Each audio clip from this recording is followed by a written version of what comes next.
Tasikmalaya. Diawali dengan gambar rakit dan diakhiri dengan gambar bendera yang berkibar dan berkobar. Yang pertama ini gambar rakit.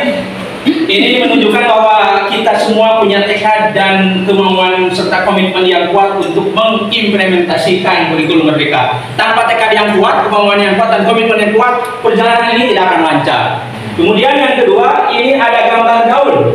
Gambar daun itu menggambarkan bahwa langkah yang pertama setelah ada komitmen adalah kita mempelajari dan memahami beberapa regulasi aturan tentang kurmer, terutama yang diterbitkan oleh Kemendikbudristek. Kemudian yang ketiga ini gambar ikan. Gambar ikan menggambarkan bahwa kita menyiapkan dokumen-dokumen yang harus ada dalam persiapan IKM, seperti dokumen tentang struktur kurikulum, beban belajar, dan lain sebagainya. Kemudian ini ada gambar buaya, bukan menggambarkan bahwa kelompok kita banyak buaya darat. Buaya ini artinya langkah yang berikutnya adalah kita menganalisis CP, capaian pelajaran sebagai bahan untuk membuat TP dan ATP. Selanjutnya ada gambar ini ranting pohon yang jatuh. Ini adalah langkah menyusun perangkat ajar yang terdiri dari 3, yaitu modul ajar, bahan ajar, dan modul P5. Tentu penyusunan ini melalui workshop, IHT, kombea, bimbingan individu, dan bimbingan kelompok. Selanjutnya ini ada gambar sandal. Di sini juga ada gambar sandal. Ini menggambarkan bahwa kita memahami langkah berikutnya adalah memahami prinsip pembelajaran dan asesmen pembelajaran. Selanjutnya ini ada gambar kodok ya. Nah, gambar kodok ini kan kodok biasanya kalau di darat itu suka loncat-loncat. Ini menggambarkan tentang kekuatan potensi yang ada di sekolah kami. Yang pertama SDM guru, yang kedua dukungan semua pihak, yang ketiga ada berada di sebuah lokasi yang banyak kearifan lokalnya, yang keempat ada juga lokasi yang betul-betul nyaman, sejuk, dan menyegarkan. Ibu Nok juga pernah ke sana, sejuk dan menyegarkan gitu ya. Kemudian ini ada gambar pelangi, bukan gambar pelangi, gambar matahari. Ini jika semua sudah disiapkan, maka terkumpul ya terkumpul semuanya dalam menyusun KOSP, kurikulum profesional sistem pendidikan. Nah, kemudian ada juga gambar pelangi. Nah, ini adalah kekuatan-kekuatan ataupun ada perubahan-perubahan yang terjadi setelah pelaksanaan. Yang pertama adalah P5 yang kondusif, kemudian juga semangat pada sekolah yang luar biasa, lalu pembelajaran berdiferensiasi yang dipraktikkan pada guru, dan kombel yang hidup.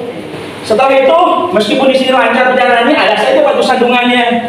Contoh mindset guru ada yang perlu diubah. Jadi mindsetnya bukan mindset yang seperti dulu lagi, tapi sekarang sudah ada perubahan, harus diubah. Kemudian juga pemanfaatan perangkat IT yang kurang maksimal oleh semua guru. Lalu biaya, memang ketersediaan biaya yang terbatas, dan ketersediaan perangkat IT juga yang belum memadai, serta kurangnya kesadaran dalam pemeliharaan hasil karya dari P5 sebagai tindak lanjut dari P5. Meskipun ada batu sandungan, meskipun ada hambatan, ini diibaratkan dengan bendera. Meskipun ada hambatan, tantangan, dan keterbatasan, semangat kita tetap berkibar dan berkobar. Demikian presentasi dari kami SMP Negeri 19 Tasikmalaya. Assalamualaikum warahmatullahi wabarakatuh. Mohon izin kasih tepuk hebat dulu. Hebat.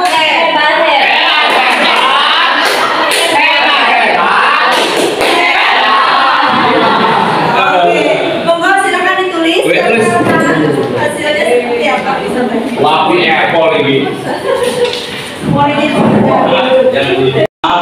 Kalau di SMP 1 dan SMP 2 tadi gantian presentasi, 19 mungkin tadi saya disuruh saya karena kata Pak Nasir mumpang ngumpul ayah, ngumpul alhamdulillah Bapak. Artinya mumpang ngumpul kita berkumpul.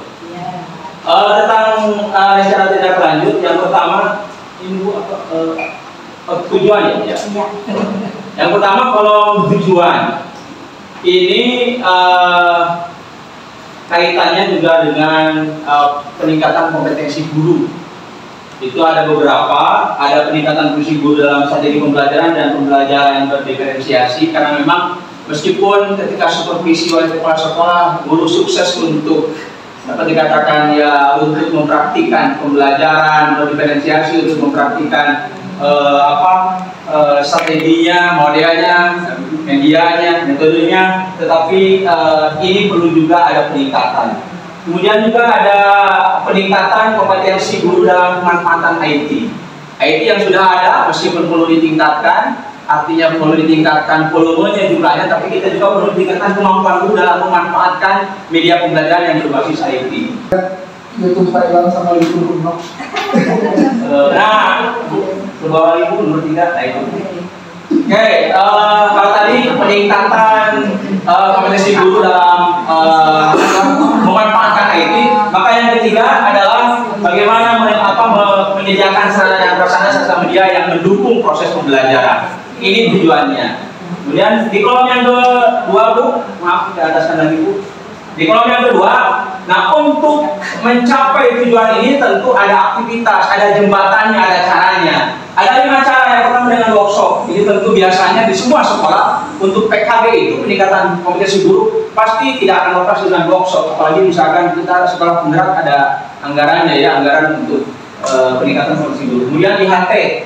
Kemudian juga ada komunitas belajar. Lalu ada biasanya setelah workshop, IHT dan Kombel dia tidak lanjuti oleh kepala sekolah dan pengawas dengan bimbingan individu atau bimbingan kelompok. Juga bisa melibatkan guru istilahnya tutor sebaya atau salah ngetik. Lalu ada juga aktivitasnya langkah-langkahnya dengan kolaborasi dan komunikasi. KOKOM istilahnya ya, kolaborasi, kolek dan komunikasi. Keberhasilan sebuah program tanpa adanya kolaborasi, kebersamaan, kekompakan, gotong royong dan komunikasi tidak akan berhasil dengan sukses. Untuk mengukur ini, tujuan ini dengan cara seperti ini, maka ukurannya apa indikatornya? Karena ini adalah peningkatan, ukurannya adalah meningkat. Meningkatnya kompetensi guru dalam strategi pembelajaran dan pembelajaran yang berdiferensiasi. Melihatnya bagaimana? Tadi itu bisa dengan observasi, supervisi dan sebagainya. Kemudian yang kedua, meningkatkan kompetensi guru dalam pemanfaatan media pembelajaran yang berbasis ICT. Dan yang ketiga, untuk mengukur indikator kesuksesan sarana, ya tentu dengan tersedianya sarana yang tadinya kurang lengkap dan memadai menjadi lengkap. Kolom yang keempat, aktornya siapa dan bagaimana peran aktor masing-masing? Aktornya adalah yang pertama guru.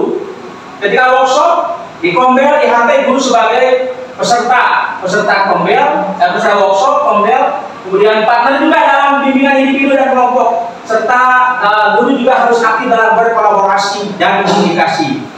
Kemudian yang kedua, kepala sekolah. Tentu sebagai kepala sekolah adalah mendukung penuh, secara penuh.